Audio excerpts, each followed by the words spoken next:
हरे कृष्णा। आज से आरंभ हो रहे अश्विन मास की आप सबको शुभकामनाएं। आज से चातुर्मास का तीसरा महीना यानी कि अश्विन मास प्रारंभ हो रहा है और आज से ही पितृपक्ष का आरंभ होने जा रहा है। अश्विन मास के अंदर अनेक महत्वपूर्ण व्रत, पर्व और त्योहार आते हैं। जैसे कि शुरुआत में आता है श्राद्ध पक्ष, जिसमें पितरों के लिए पूजन, तर्पण, श्राद्ध इत्यादि किया जाता है। उसके उपरांत आती है नवरात्रि, शारदीय नवरात्रि, जिसमें देवी दुर्गा की विशेष पूजा अर्चना और साधना की जाती है। इसके उपरांत इसी अश्विन मास में विश्वकर्मा दिवस, सर्वपितृ अमावस्या, सरस्वती पूजा, महानवमी, पापांकुशा एकादशी, शरद पूर्णिमा जैसे अनेक महत्वपूर्ण व्रत और पर्व आते हैं। मुख्य रूप से अश्विन मास भगवान श्री विष्णु को समर्पित मास बताया गया है। इस मास के अंदर भगवान श्री हरि की अधिक से अधिक पूजा आराधना, उनके लिए विशेष व्रत और उपवास का पालन किया जाता है।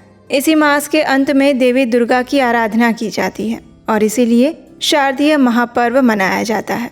और ऐसा पवित्र अश्विन मास आज से आरंभ हो रहा है। पिछले मास में यानी कि भाद्रपद मास के संपूर्ण समय में हमने आपको पद्म पुराण से सुनाई गई भगवान श्री हरि की सुंदर पौराणिक कथाएं सुनाई और आप सभी ने धैर्य पूर्वक शुरुआत से लेकर अंत तक उन सभी कथाओं का पूर्ण भक्ति भाव और निष्ठा के साथ श्रवण किया। इसके लिए हम आपके आभारी हैं। और फिर एक बार आप सबकी प्रार्थना पर इस बार अश्विन मास में हम आपके लिए अश्विन मास की विशेष कथाएं लेकर आए हैं, जो कि होगी गरुड़ पुराण से। इस समय पितृपक्ष आरंभ हो चुका है। पितृपक्ष के इस सुअवसर में हमारे शास्त्रों का कहना है कि पितृपक्ष के इस पावन समय के अंदर गरुड़ पुराण का श्रवण प्रतिदिन करना चाहिए। गरुड़ पुराण का कथन स्वयं भगवान श्री हरि द्वारा कहा गया है और इसीलिए ये अत्यंत पवित्र और प्रमाणभूत ग्रंथ है। कई स्थानों पर आपने सुना होगा कि गरुड़ पुराण घर में नहीं रखना चाहिए, उसका श्रवण नहीं करना चाहिए। सिर्फ जब घर में किसी की मृत्यु होती है उसी समय गरुड़ पुराण पढ़ा जाता है, लेकिन वास्तव में ये सच्चाई नहीं है। ये हमारे सनातन संस्कृति के भाइयों बहनों को भ्रमित करने का एक प्रयास है। गरुड़ पुराण को घर में रखने से या उसे प्रतिदिन पढ़ने से किसी भी परिवार का अहित नहीं होता, अपितु ये हमारे पौराणिक वैदिक शास्त्र हैं। जब तक हम इनका अध्ययन नहीं करते, श्रवण नहीं करते, तब तक हम अज्ञान ही बने रहते हैं। तो चलिए इस पवित्र अश्विन मास में आज से हम आरंभ करते हैं अश्विन मास की विशेष कथा, जिसमें हम गरुड़ पुराण का संक्षिप्त में श्रवण करेंगे। आइए आज की अश्विन मास कथा आरंभ करते हैं। नारायणं नमस्कृत्यं नरं चैव नरोत्तमं देवीं सरस्वतीं व्यासं ततो जयमुदीरयेत्। नर श्रेष्ठ भगवान श्री नर नारायण और भगवती देवी सरस्वती तथा व्यास देव को प्रणाम करके इस पुराण का प्रवचन करना चाहिए और सुनना चाहिए। अजम अजरम अनंतम ज्ञानरूपम महांतम शिवम अमलम अनादिम भूतदेहादिहीनम सकलकरणहीनं सर्वभूतस्थितं तं हरिमामलमायं सर्वगं वन्द एकं। नमस्यामि हरिं रुद्रं ब्रह्माणं च गणाधिपं देवीं सरस्वतीं चैव मनोवाक्कर्मभिः सदा। अर्थात जो जन्म और जरा से रहित कल्याण स्वरूप अजन्मा और अजर है, अनंत और ज्ञान स्वरूप है, महान है, विशुद्ध, अनादि और 5 भौतिक शरीर से हीन है, समस्त इंद्रियों से रहित और सभी प्राणियों में स्थित हैं, माया से परे हैं, उन सर्वव्यापक परम पवित्र मंगलमय अद्वय भगवान श्री हरि की मैं वंदना करता हूँ। मैं मन, वाणी और कर्म से विष्णु, शिव, ब्रह्मा, गणेश और देवी सरस्वती को सर्वदा नमस्कार करती हूँ। एक समय सर्वशास्त्र पारंगत पुराण विद्या कुशल शांत चित्त महात्मा सूत गोस्वामी तीर्थ यात्रा के प्रसंग में नैमिषारण्य में आते हैं और एक पवित्र आसन पर स्थित होकर भगवान विष्णु का ध्यान करने लगते हैं। ऐसे उन क्रांतदर्शी तपस्वी का दर्शन करके नैमिषारण्य के सभी शौनक आदि मुनियों ने उनकी पूजा अर्चना की और उनकी स्तुति करते हुए उनसे इस प्रकार निवेदन किया। ऋषियों ने कहा, हे सूत जी, आप तो सभी कुछ जानते हैं, इसलिए हम सब आपसे पूछते हैं कि देवताओं में सर्वश्रेष्ठ देव कौन है, ईश्वर कौन है और कौन पूजनीय है, ध्यान करने के योग्य कौन है, इस जगत के सृष्टा, पालन करता और संहर्ता कौन है। किनके द्वारा ये सनातन धर्म प्रवर्तित हो रहा है और दुष्टों के विनाशक कौन है, उन देवता का कैसा स्वरूप है, किस प्रकार इस संपूर्ण जगत की सृष्टि हुई है और किन व्रतों का पालन करने से वे देव संतुष्ट हो जाते हैं, किस योग के द्वारा उनको प्राप्त किया जा सकता है, उनके कितने अवतार हैं, उनकी वंश परंपरा कैसी है, वर्ण आश्रम आदि धर्मों के प्रवर्तक एवं रक्षक कौन है। हे महामते सूत जी, इन सब को और अन्य विषयों को हमें बताइए और भगवान नारायण की सभी उत्तम कथाओं का वर्णन कीजिए। ऋषियों का प्रश्न सुनकर सूत गोस्वामी ने कहा, हे ऋषियों, मैं उस गरुड़ महापुराण का वर्णन करता हूँ जो सारभूत है और भगवान विष्णु की कथाओं से परिपूर्ण है। प्राचीन काल में इस पुराण को श्री गरुड़ जी ने कश्यप ऋषि को सुनाया था और मैंने इसे व्यास जी से सुना था। हे ऋषियों, भगवान नारायण ही सभी देवों में श्रेष्ठ देव हैं। वे ही परमात्मा और परब्रह्म हैं। उन्हीं से इस जगत की उत्पत्ति, स्थिति और संहार की क्रियाएं होती हैं। वे जरा और मरण से रहित हैं। वे भगवान वासुदेव अजन्मा होते हुए भी जगत की रक्षा के लिए सनत कुमार आदि अनेक रूपों में अवतार ग्रहण करते हैं। हे ब्रह्मन, उन भगवान श्री हरि ने सर्वप्रथम कौमार्ग सर्ग में सनत कुमार आदि के रूप में अवतार धारण करके कठोर तथा अखंड ब्रह्मचर्य व्रत का पालन किया। दूसरे अवतार में उन्हीं यज्ञेश्वर श्री हरि ने जगत की स्थिति के लिए हिरण्याक्ष के द्वारा रसातल में ले जाई गई पृथ्वी का उद्धार करते हुए वराह शरीर को धारण किया। तीसरे ऋषि सर्ग में देवर्षि नारद के रूप में अवतरित हुए और उन्होंने सात्वत तंत्र यानी कि नारद पंचरात्र का विस्तार किया, जिससे निष्काम कर्म का प्रवर्तन हुआ। चौथे नर नारायण अवतार में भगवान श्री हरि ने धर्म की रक्षा के लिए कठोर तपस्या की और वे देवताओं तथा असुरों द्वारा पूजित हुए।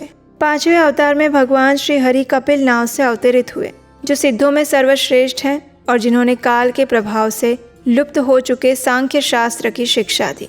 छठे अवतार में भगवान नारायण ने महर्षि अत्रि की पत्नी अनसुया के गर्भ से दत्तात्रेय के रूप में जन्म लिया और राजा अलर्क तथा प्रहलाद आदि को आन्वीक्षिकी ब्रह्म विद्या का उपदेश दिया।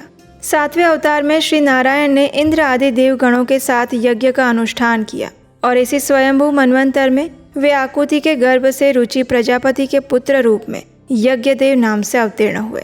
आठवें अवतार में वे ही भगवान विष्णु नाभि एवं मेरु देवी के पुत्र रूप में ऋषभ देव नाम से प्रादुर्भूत हुए। इस अवतार में उन्होंने नारियों के उस आदर्श मार्ग गृहस्थ आश्रम का निर्देशन किया जो सभी आश्रमों द्वारा नमस्कृत है। ऋषियों की प्रार्थना से भगवान श्री हरि ने 9वें अवतार में पार्थिव शरीर अर्थात पृथु का रूप धारण किया और गौ रूपा पृथ्वी से दुग्ध रूप में अन्न आदि महाऔषधियों का दोहन किया, जिससे प्रजा के जीवन की रक्षा हुई। 10वें अवतार में मत्स्य अवतार ग्रहण करके उन्होंने चाक्षुष मनवंतर के बाद आने वाले प्रलय काल में निराश्रित वैवस्वत मनु को पृथ्वी रूपी नौका में बिठाकर सुरक्षा प्रदान की। 11वें अवतार में देवों और दानवों ने समुद्र मंथन किया तो उस समय भगवान नारायण ने कूर्म रूप ग्रहण करके मंदराचल पर्वत को अपनी पीठ पर धारण किया। उन्होंने 12वें अवतार में धन्वंतरी और 13वें अवतार में मोहिनी का रूप धारण किया और इसे स्त्री रूप से उन्होंने अपने सौंदर्य से दैत्यों को मुग्ध कर दिया और फिर देवताओं को अमृत पान करवाया। 14वें अवतार में भगवान विष्णु ने नृसिंह का रूप धारण करके अपने तेज नखाग्रों से पराक्रमी दैत्यराज हिरण्यकशिपु के हृदय को उसी प्रकार विदीर्ण कर दिया जिस प्रकार चटाई बनाने वाला व्यक्ति तिनके को चीर डालता है। 15वें अवतार में वामन रूप धारण करके वे राजा बलि के यज्ञ में गए और देवों को तीनों लोक प्रदान करने की इच्छा से उनसे 3 पग भूमि की याचना की। 16वें परशुराम नामक अवतार में ब्राह्मण द्रोही क्षत्रियों के अत्याचारों को देखकर उनको क्रोध आ गया और उसी भावावेश में उन्होंने 21 बार पृथ्वी को क्षत्रियों से रहित कर दिया। उसके बाद 17वें अवतार में ये पराशर द्वारा सत्यवती से व्यास नाम से अवतरित हुए और मनुष्यों की अल्पज्ञता को जानकर इन्होंने वेद रूपी वृक्ष को अनेक शाखाओं में विभक्त किए।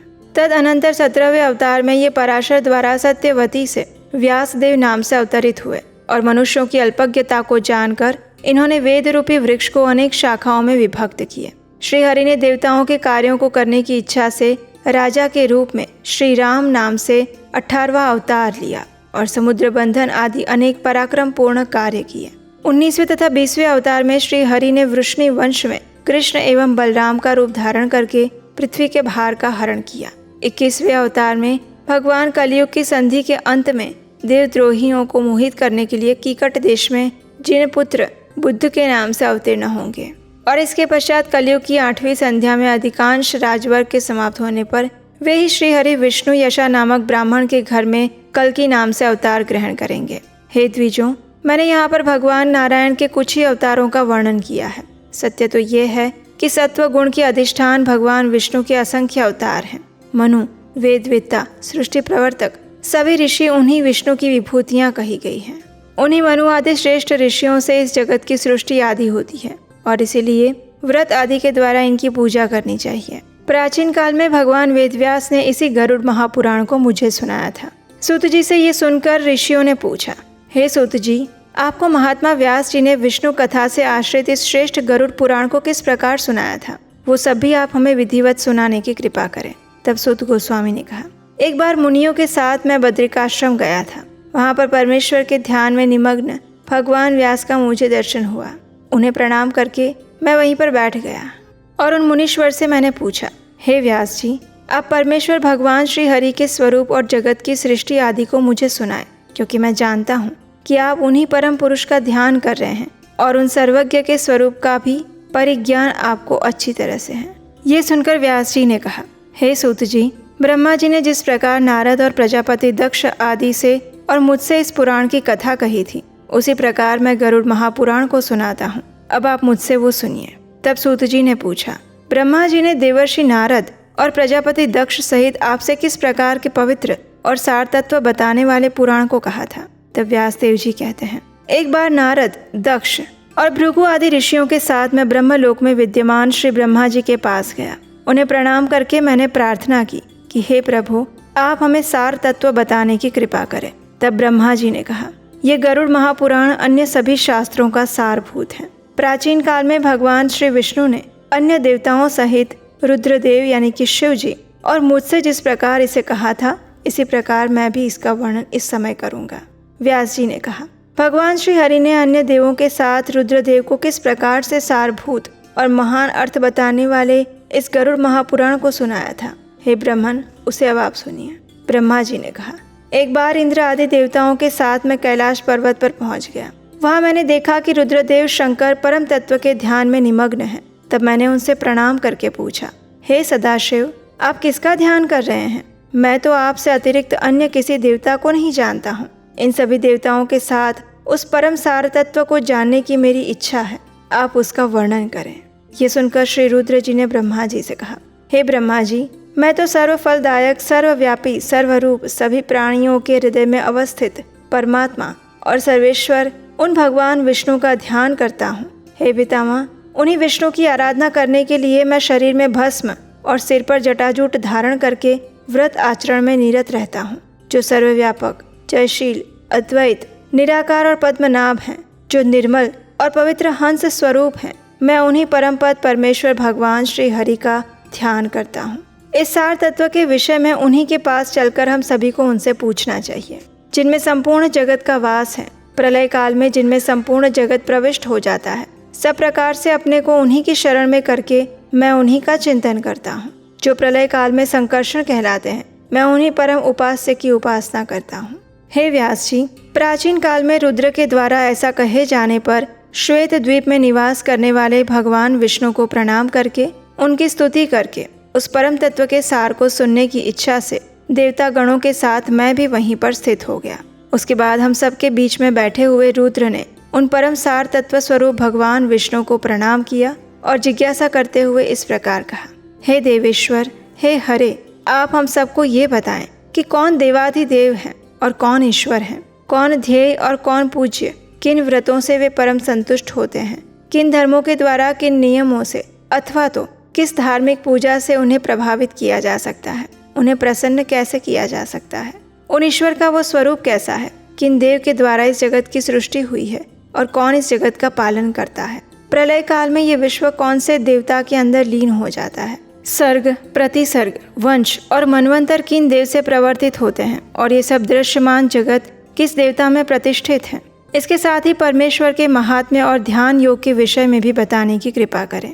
इसके बाद भगवान विष्णु ने रुद्रदेव को उस परमेश्वर के महात्म्य और ध्यान तथा योग आदिक नियमों और अष्टादश विद्याओं का उपदेश देते हुए इस प्रकार कहा। श्री हरि ने कहा, हे रुद्र, मैं बताता हूँ ब्रह्मा जी और अन्य देवों के साथ आप उसका श्रवण कीजिए।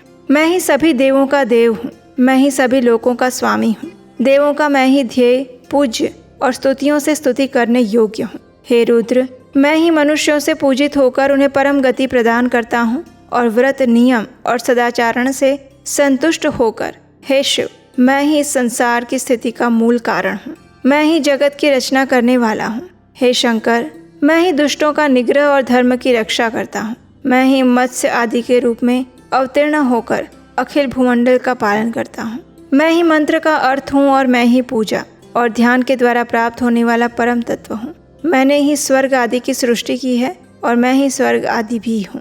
प्राचीन काल में पृथ्वी पर पक्षीराज गरुड़ ने तपस्या के द्वारा मेरी ही आराधना की थी। उनकी तपस्या से संतुष्ट होकर मैंने उनसे कहा था कि आप मुझसे अभिष्ट वर मांग ले। उस समय गरुड़ ने कहा, हे हरि, नागों ने मेरी माता विनता को दासी बना लिया है। हे देव, आप प्रसन्न होकर मुझे ये वरदान प्रदान करें कि मैं उनको जीतकर अमृत प्राप्त करने में समर्थ हो सकूं और नागों की माता कद्रू की दास्ता से मुक्त मेरी माता को कर सकूं।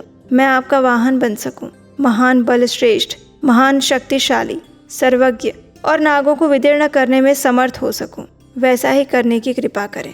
तब भगवान विष्णु ने कहा, हे पक्षीराज गरुड़, आपने जैसा वर मांगा है वैसा ही सब कुछ होगा। आप नागों की दास्ता से अपनी माता विनता को मुक्त करवा सकेंगे। सभी देवताओं को जीतकर अमृत ग्रहण करने में आपको सफलता प्राप्त अवश्य होगी। अत्यंत शक्ति संपन्न होकर आप मेरे वाहन होंगे। विषयों के विनाश की शक्ति भी आपको प्राप्त होगी और मेरी कृपा से आप मेरे ही महात्म्य को कहने वाली पुराण संहिता का प्रणयन करेंगे। मेरा जैसा स्वरूप कहा गया है वैसा ही आप में भी प्रकट होगा और आपके द्वारा प्रणीत ये पुराण संहिता आपके गरुड़ नाम से लोक में प्रसिद्ध होगी। हे विनतासुत, जिस प्रकार देव देवों के मध्य मैं ऐश्वर्य और श्री रूप में विख्यात हूँ, उसी प्रकार हे गरुड़, सभी पुराणों में ये गरुड़ महापुराण भी ख्याति अर्जित करेगा। जैसे विश्व में मेरा कीर्तन होता है वैसे ही गरुड़ के नाम से आपका भी संकीर्तन होगा। हे पक्षी श्रेष्ठ, अब आप मेरा ध्यान करके उस पुराण का प्रणयन करें। हे रुद्र, मेरे द्वारा इस वरदान को दिए जाने के बाद इसी संबंध में कश्यप ऋषि के द्वारा पूछे जाने पर गरुड़ जी ने इसी पुराण को उन्हें कह सुनाया था। कश्यप ऋषि ने इस गरुड़ महापुराण का श्रवण करके गारुड़ी विद्या के बल से एक जले हुए वृक्ष को भी जीवित कर दिया था। गरुड़ ने स्वयं भी इसी विद्या के द्वारा अनेक प्राणियों को जीवित कर दिया था। यक्षी ओम ओम स्वाहा यह जप करने योग्य गारुड़ी पराविद्या है। हे रुद्र, मेरे स्वरूप से परिपूर्ण गरुड़ द्वारा कहे गए इस गरुड़ महापुराण को अवश्य ही ध्यान पूर्वक और संपूर्ण रूप से एकाग्रचित्त होकर सुनना चाहिए। ये श्रीमद् गरुड़ महापुराण अत्यंत पवित्र और पाठ करने पर सब कुछ प्रदान करने वाला बताया गया है। इसलिए व्यास जी को नमस्कार करके मैं यथावत उसे कह रहा हूँ। अब आप सभी लोग उसको सुनिए। इतना कहकर भगवान श्री हरि ने गरुड़ पुराण के महात्म्य और अन्य कथाओं के विषय में आगे कहना जारी रखा और वो हम सुनेंगे हमारे इसी अश्विन मास कथा श्रृंखला की कल की अगली कड़ी में। उसे याद से सुनने के लिए आपके अपने चैनल उपदेशाष्टकम को सब्सक्राइब करके रख लीजिए, क्योंकि आज से आरंभ होने वाले इस पितृपक्ष में हम आपके लिए ये विशेष कथाएं लेकर आए हैं जो हमारे पितरों से जुड़ी हुई है, जो मृत्यु और उसके बाद किए जाने वाले कर्मों से जुड़ी हुई है। तो इस अश्विन मास की कथाओं में आपको कुछ विशेष संदेश और ज्ञान मिलने वाला है। तो इसलिए प्रयास करें इस कथा को प्रतिदिन प्रातः काल में शुरू से लेकर अंत तक अवश्य सुनिएगा। इसी प्रार्थना के साथ आज की इस अश्विन मास कथा को यहीं पर विराम देते हैं और हम आपसे मिलेंगे बहुत जल्द इसी कथा श्रृंखला की दूसरी कड़ी के साथ कल प्रातः काल। हरे कृष्णा।